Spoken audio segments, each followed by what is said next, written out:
കൂട്ടുകാർക്കും നല്ലൊരു രാത്രി ആശംസിച്ചുകൊണ്ട് മാമ്പഴത്തിന്റെ പുതിയ വീഡിയോയിലേക്ക് സ്വാഗതം. ആദ്യമായിട്ട് കാണുന്നവരാണെങ്കിൽ ചാനൽ ഇഷ്ടപ്പെട്ട ഒന്ന് സബ്സ്ക്രൈബ് ചെയ്യാൻ മറക്കരുത്. അതോടൊപ്പം തന്നെ കണ്ടുകൊണ്ടിരിക്കുന്ന എല്ലാവരുടെ സപ്പോർട്ടിലായിരിക്കും തുടർന്നും പ്രതീക്ഷിച്ചുകൊണ്ട് നമുക്ക് നേരെ രേവതിയുടെ സച്ചിയുടെ ഒക്കെ നാളത്തെ ഒരു അടിപൊളി പ്രമോ വിശേഷത്തിലേക്ക് അങ്ങോട്ട് പോയാലോ.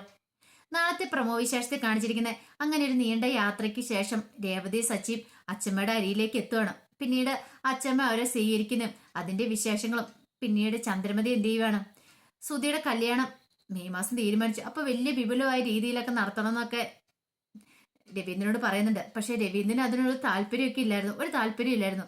ആ വിശേഷങ്ങളൊക്കെയാണ് നാളെ നമ്മൾ കാണാൻ പോകുന്നത്. അങ്ങനെ രേവതി സച്ചിയും അച്ഛമ്മയുടെ വീട്ടിലേക്ക് എത്തുകയാണ്. ഈ ബസ്സായി കഴിഞ്ഞ സമയത്ത് രേവതിക്ക് അവിടെ കണ്ടപ്പോൾ ഒരു അത്ഭുതമാണ് തോന്നിയത്. നല്ല പാടങ്ങളും കൃഷിയെല്ലാം കണ്ടു കഴിഞ്ഞപ്പം, നഗരത്തിലാണെങ്കിൽ ഇങ്ങനത്തെ സംഭവങ്ങളൊന്നും ഇല്ലല്ലോ. ഇതെല്ലാം കണ്ടു കഴിഞ്ഞാൽ അത്ഭുതത്തോടെ നോക്കുന്നുണ്ടപ്പം സച്ചി പറഞ്ഞു, നീ എന്താ ആദ്യമായിട്ട് കാണുന്ന പോലെ ഇതൊക്കെ നോക്കി കാണുന്നെന്ന് ചോദിക്കുക.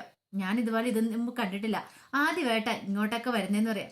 ഇതൊന്നും അല്ല, ഇതിനേക്കാളും വലിയ കാഴ്ചകളൊക്കെ ഇനി കാണാണ്ടെന്ന് പറയാം. ഒരു കാര്യം ചെയ്യാം, നമുക്കിവിടെ നിന്ന് ഓട്ടോ വിളിച്ചെന്തിനും പോയാലെന്ന് ചോദിക്കുകയാണ്. അതിന്റെ ഒന്നും ആവശ്യമില്ല, നമുക്കിവിടെ നിന്ന് നടന്നു പോകാന്നേ. അത് അത്ര ദൂരം ഉള്ളെങ്കിൽ അതല്ലേ, എനിക്കാണെങ്കിൽ ഇവിടേക്ക് ഒന്ന് കാണുകയും ചെയ്യാലോ. എനിക്ക് നല്ല ഭംഗിയുണ്ട് കാണാനായിട്ട്, കൊതിയാവെന്ന് പറയാം എന്നും പറഞ്ഞുകൊണ്ട് രണ്ടുപേരും ഓരോ ബാഗൊക്കെ എടുത്തുകൊണ്ട് നടക്കുവാണ്. അങ്ങനെ നടക്കുമ്പോൾ സച്ചി ഓരോ കാര്യങ്ങളൊക്കെ പറയുന്നുണ്ട്. താൻ ഓടി നടന്നതും ഇവിടെ കളിച്ചു വളർന്നതും തന്റെ ഫ്രണ്ട്സിനെ പറ്റിയും അങ്ങനെ വാദോര സംസാരിച്ചുകൊണ്ടാണ് ഇങ്ങനെ വീട്ടിലേക്ക് വരുന്നത്. ഈ സമയത്ത് കലാവതി മുത്തശ്ശി കാത്തിരിക്കുന്നുണ്ടായിരുന്നു രേവതിനെ സച്ചിനെ. അങ്ങനെ വന്നു കയറിയ ഉടനെ കലാവതി മുത്തശ്ശി പറഞ്ഞു, അതെന്താ നിങ്ങൾ നടന്നാണോ, നിനക്കൊരു ഓട്ടോറിക്ഷയ്ക്ക് വരാൻ മേലായിരുന്നു ചോദിക്കണം. ഇവൻ ചിലപ്പോൾ മോളെ നടത്തിക്കൊണ്ടായിരിക്കും വന്നതല്ലേന്ന് പറഞ്ഞ് സച്ചിനെ കുറ്റപ്പെടുത്തുകയാണ്. ഓഹോ, അവിടെയാണെങ്കിൽ അച്ഛന്റെ വകയാണ് എനിക്ക് എപ്പോഴും ഇവള് കാരണം ചീത്ത വെക്കുന്നത്. ഇവിടെ ഒന്ന് മുത്തശ്ശിയും തുടങ്ങിയെന്ന് ചോദിക്കും. ഞാൻ അങ്ങനെ വരാന്ന് പറഞ്ഞ ഇവളെ പറഞ്ഞ് ഇവിടെയെല്ലാം കണ്ടും കേട്ടും ഇങ്ങോട്ട് വന്നാൽ മതിയെന്ന്. ഇപ്പൊ കുറ്റം മൊത്തം എനിക്കല്ലേന്ന് പറയാണ്. പിന്നെ നിന്നെ കുറ്റം പറഞ്ഞ് നീ എന്ത് ചെയ്യുമെന്ന് ചോദിക്കുകയാണ്. ഞാനൊന്നും പറയാൻ പോകുന്നില്ലേ എന്നും പറഞ്ഞ് സച്ചി അവിടെ നിൽക്കുകയാണ്. മുത്തശ്ശി പറഞ്ഞ് കയറാൻ വരട്ടെ എന്നും പറഞ്ഞ് അകത്തേക്ക് അങ്ങോട്ട് കയറിപ്പോവാണ്. പിന്നീട് നിലവിളക്കൊക്കെ ആയിട്ട് ഇറങ്ങി വരുന്നത്. നിലവിളക്ക് രേവതിയുടെ കയ്യിലേക്ക് കൊടുത്തു. വലതുകാലം വെച്ച് മോള് കയറിക്കോ, കല്യാണം കഴിഞ്ഞതിന് ശേഷം ആദ്യമായിട്ട് മോള് ഈ വീട്ടിലേക്ക് വരുന്നല്ലേന്ന് പറയണം. സച്ചി ഇതൊക്കെ അത്ഭുതത്തോടു കൂടിയാണ് നോക്കി നിൽക്കുന്നത്. കാരണം വീട്ടിലാണെങ്കിൽ കല്യാണം കഴിഞ്ഞ് വന്ന ആ ഒരു മുഹൂർത്തമൊക്കെ രേവതിയുടെ സച്ചിയുടെ ഉള്ളിൽ കടന്നു പോവാ. ചന്ദ്രമതി ആണെങ്കിൽ വിളക്കെടുക്കാൻ പോലും മടിച്ചു. ആ ഒരു സിറ്റുവേഷൻ ആയിരുന്നു. പക്ഷെ ഇവിടെ അങ്ങനെയല്ലായിരുന്നു. മുത്തശ്ശിക്ക് ഭയങ്കര സന്തോഷമായി.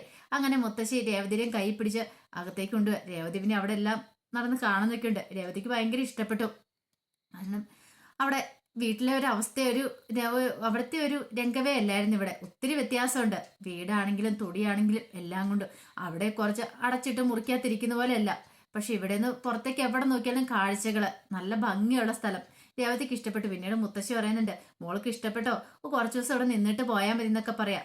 ഇത് കേട്ടതും സച്ചി പറഞ്ഞു, നല്ല കഥയായി മുത്തശ്ശി, എനിക്കാണെങ്കിൽ 2-3 ദിവസം കഴിയും പോണെന്ന് പറയാം. എന്നൊരു കാര്യം ചെയ്യ, നീ അങ്ങോട്ട് പൊക്കോ, ഇവിടെ അവിടെ നിന്നോട്ടെ എന്ന് പറയണം. സച്ചിക്കാരും സമ്മതക്കുറവൊന്നും ഇല്ലായിരുന്നു. സച്ചിക്ക് സമ്മതമായിരുന്നു. മുത്തശ്ശി പറഞ്ഞു, അങ്ങനെ ഇപ്പൊ നീ സൂഹിക്കണ്ട, നീ ഒരാഴ്ച കഴിഞ്ഞിട്ട് നിങ്ങളെ രണ്ടിനെ ഞാൻ വിടുന്നുള്ളൂ. അതുവരെ ഇവിടെ നിന്ന് ഇവിടെ എല്ലാ സ്ഥലവും എല്ലാം കണ്ടും കേട്ടും എന്റെ മോൾ ഇവിടെ നിൽക്കട്ടെ എന്ന് പറയണം. അങ്ങനെ രേവതിക്ക് സച്ചിക്കും ഭയങ്കര സന്തോഷമായി. പിന്നെ സച്ചിക്ക് എന്ന് പറഞ്ഞിട്ടുണ്ടെങ്കിൽ അച്ഛമ്മയുടെ അടുത്ത് ചെന്നിട്ടുണ്ടെങ്കിൽ പിന്നെ മറ്റൊന്നും വേണ്ട. ഏറ്റവും കൂടുതൽ സച്ചി സ്നേഹിക്കുന്ന അച്ഛനെയാണല്ലോ. ഈ സമയത്ത് രവീന്ദ്രനാണ് ആകെപ്പാടെ തകർന്നടിച്ച വീട്ടിലേക്ക് ചെല്ലുന്നത്. അവിടെ അയാൾ പറഞ്ഞ MD പറയുന്ന ഓരോ കാര്യങ്ങളായിരുന്നു. അപ്പൊ ആരായിരിക്കും ബൈക്ക് എടുത്തോണ്ട് പോയത്? ഒരു പക്ഷെ ശ്രീകാന്ത് ആയിരിക്കും ബൈക്ക് എടുത്തോണ്ട് പോയത്. എന്താ അപകടം സംഭവിച്ചതെന്നും അറിയത്തില്ല. അങ്ങനെ നേരെ അസ്വസ്ഥനായിട്ടാ വീട്ടിലേക്ക് ചെന്ന് കയറിക്കഴിഞ്ഞ് അച്ഛന്റെ മുഖം കണ്ടപ്പോൾ തന്നെ ശ്രീകാന്തിന് എന്തോ ഒരു സംശയങ്ങളൊക്കെ തോന്നിയിട്ടുണ്ട്. പിന്നീട് ശ്രീകാന്ത് രവീന്ദ്രനോട് ചോദിക്കുന്നുണ്ട്, എന്ത് പറ്റിയച്ചാ, എന്താ കാര്യം എന്നൊക്കെ ചോദിക്കുന്നുണ്ട്.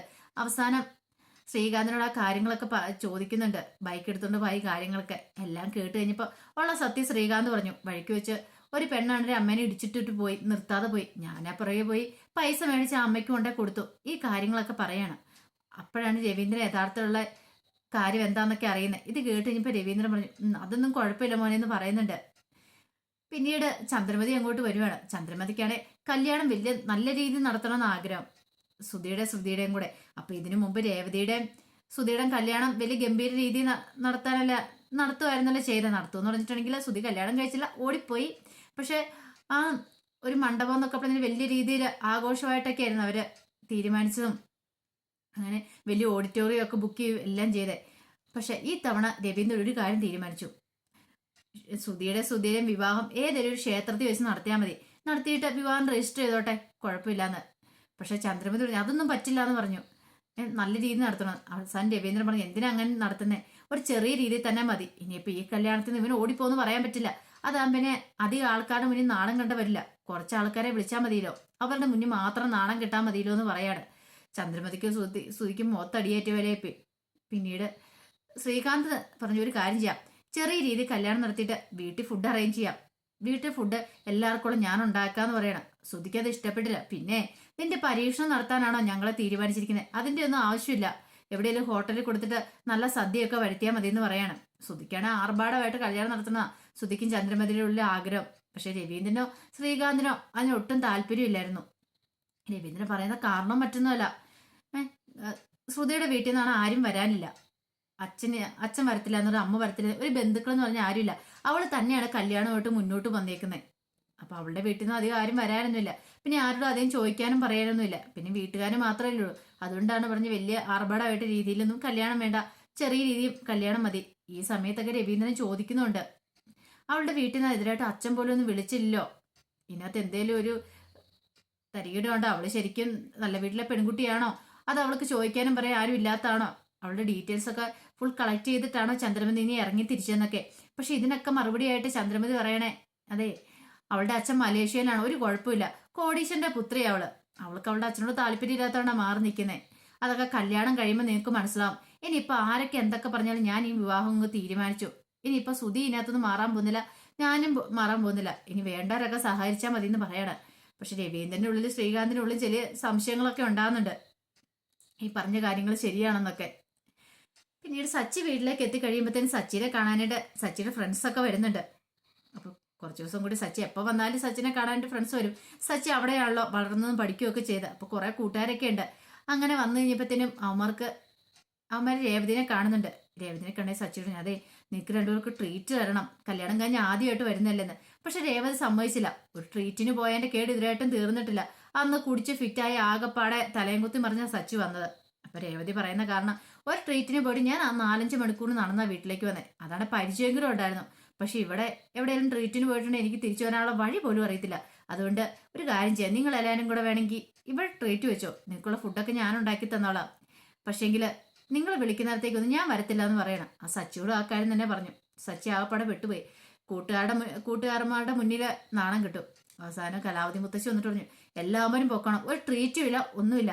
അവൻ ഇങ്ങോട്ട് വന്നതേ ഉള്ളൂ, വന്നപ്പോൾ തന്നെ എല്ലാവരും കൂടെ വിളിച്ചുകൊണ്ട് പോകാൻ വന്നേക്കുന്നു, അവർ സ്വസ്ഥമായിട്ട് കുറേ സമയം ഇരിക്കട്ടെ എന്നും പറഞ്ഞിട്ട് കലാവതി മുത്തശ്ശി എല്ലാത്തിനെയും കൂടെ ഓടിക്കുകയാണ്. പിന്നീട് സച്ചി ഒരു കാര്യം ചെയ്യാം, ഞാൻ വന്നേക്കാം, നിങ്ങൾ പൊക്കോളാൻ പറഞ്ഞ് അവരെ പറഞ്ഞു വിടുകയാണ്. പിന്നെ നമ്മൾ നാളെ കാണാൻ പോകുന്ന അതിന്റെ വിശേഷങ്ങളാണ്. രേവതി സച്ചിയും തമ്മിൽ അവിടെ നല്ല നല്ല കുറെ മുഹൂർത്തങ്ങളും അവര് കലാവതി മുത്തശ്ശിയുടെ അടുത്ത് സന്തോഷത്തോടെ കഴിയുന്നതായ നല്ല വിശേഷങ്ങൾ. ആ വിശേഷങ്ങൾക്കായി നമുക്ക് എല്ലാവർക്കും കാത്തിരിക്കാട്ടോ. അപ്പോൾ ഒരിക്കൽ കൂടി എല്ലാവർക്കും നല്ലൊരു രാത്രി ആശംസിച്ചു നിർത്തുന്നു. നന്ദി.